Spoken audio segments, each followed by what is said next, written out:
Итак, реквест номер 6. Вы присылаете мне картинки, я о них что-то говорю. Поехали, картинка номер 1. На этой картинке мы видим профессора Преображенского и Шарикова. Шариков поясняет профессору, что смысл аниме доступен не каждому. Более того, для каждого там свой, индивидуальный смысл. Профессор фейспалмит. А что думает анимешная девочка с оранжевыми волосами? То есть я. Ну, во-первых, интересно подумать о том, имеет ли эта фраза отношение к реальности. В смысле, звучит ли она из чьих-либо уст когда-нибудь?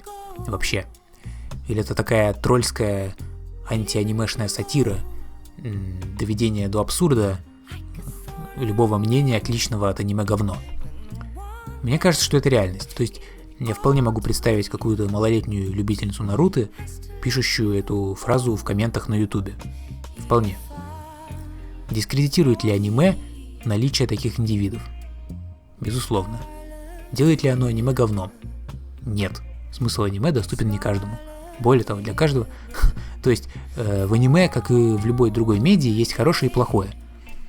И да, я считаю, что существуют тайтлы, для которых эта телега Шарикова вполне справедлива. И нет, вам я их палить не буду. На этой картинке мы видим красивую янтарно-глазую собачку, пронзительный взгляд которой рождает в нашей голове всякое. Ведь рождает.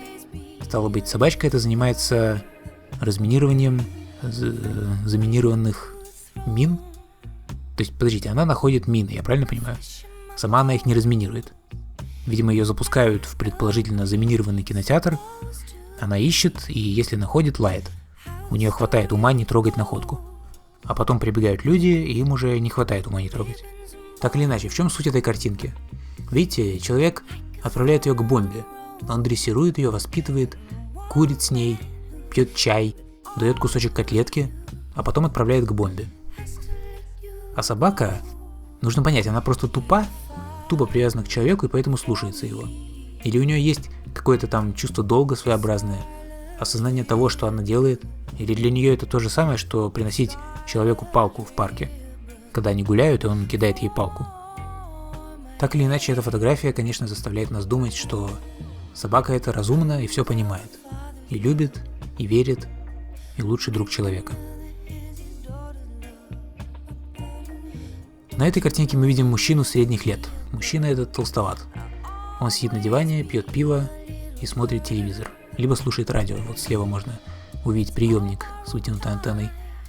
В левой части кадра увеличенное лицо мужчины, как бы предлагающее нам заглянуть в его мир, что ли. Глубже понять, что он чувствует. Почувствовать это самим. Что же он чувствует? Посмотрите на него. Он пухловат. Судя по тому, как он проводит вечера, одинок. И жизнь его не удалась. Ни работы приличной, ни жизни личной.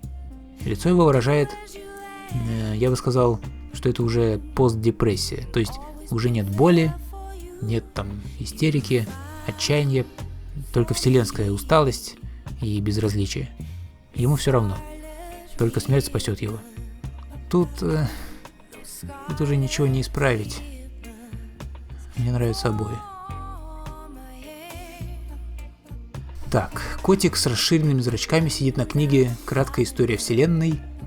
3 книги о пространстве и времени». Подразумевается, что котик прочитал эту книгу, или все 3 эти книги, и мозг его был взорван, просветление обретено, что и выражается в расширенных зрачках. Комический эффект этой картинки заключается в том, что котик – существо неразумное, ведомое лишь рефлексами и инстинктами, а стало быть, прочитать и познать книгу неспособное. Но мы бы не были нами, кто мы-то, я один здесь сижу, я бы не был собой, если бы не представил, что котик таки нашел в себе душевные силы и прочитал этот наверняка многоумный труд. Давайте же... Нет. Значит, богатей кот, чье состояние составляет по меньшей мере $16, а также картина с ним самим за место Афродиты и пестрый ковер. Сам кот толст и даже как-то агрессивен. Агрессор-кот. Кто мой агрессор-кот? Кто мой кот-толстокот? Извините.